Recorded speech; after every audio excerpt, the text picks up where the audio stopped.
So who should lead the sprint review? Why and how? I think that's a great question. I'll start with the purpose of the sprint review, right?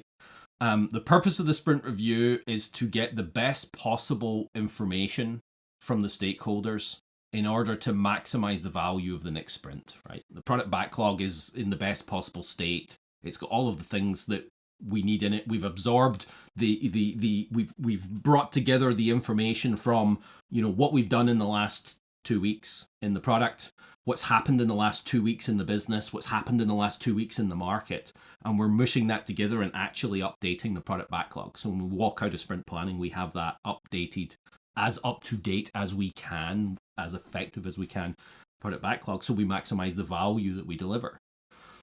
So then the question of who is to lead it, who on the Scrum team is accountable for value delivery, for maximizing the value of the work done by the Scrum team? Well, it's the product owner, right? So I would normally expect the product owner to be the one leading the sprint review. I mean, it can be anybody on the team. I have no problem with that, right? But the product owner is the accountable party for maximizing the value of the work done.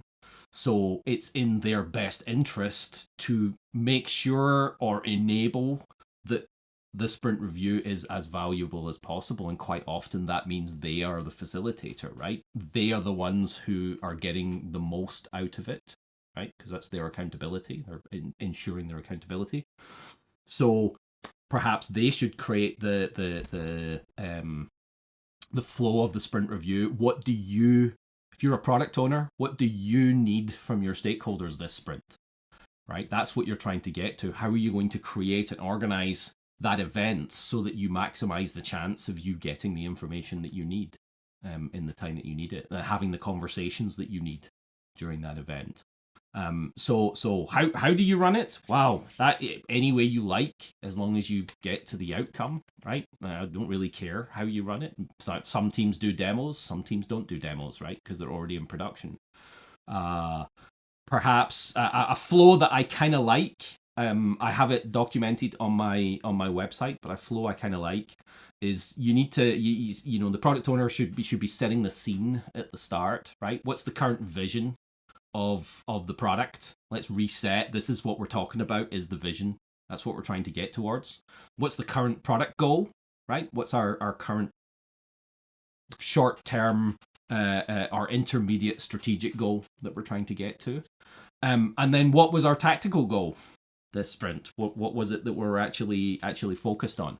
What's the outcome that we told the stakeholders at the beginning, the singular sprint goal? What's the outcome that we're gonna focus on? And then perhaps the team do a demo showing what it was, what we created in the last 2 weeks. That's pretty cool. But also we need to get feedback on that demo. That's almost more important than anything else, is getting feedback on that demo.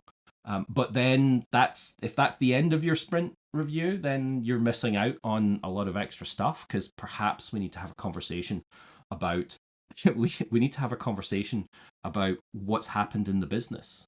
What the stakeholders are coming to bring information. What information can we get out of the stakeholders about things that are coming up in the future, things that might be talked about in the business, changes in the market that we can bring into our story. And all throughout this, we need to be actually updating the product backlog.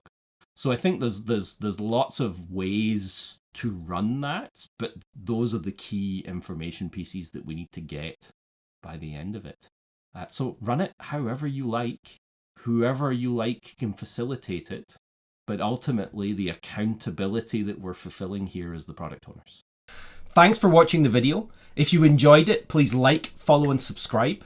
I always reply to comments, and if you want to have a chat about this or anything else Agile, Scrum, or DevOps, then please book a coffee with me through Naked Agility.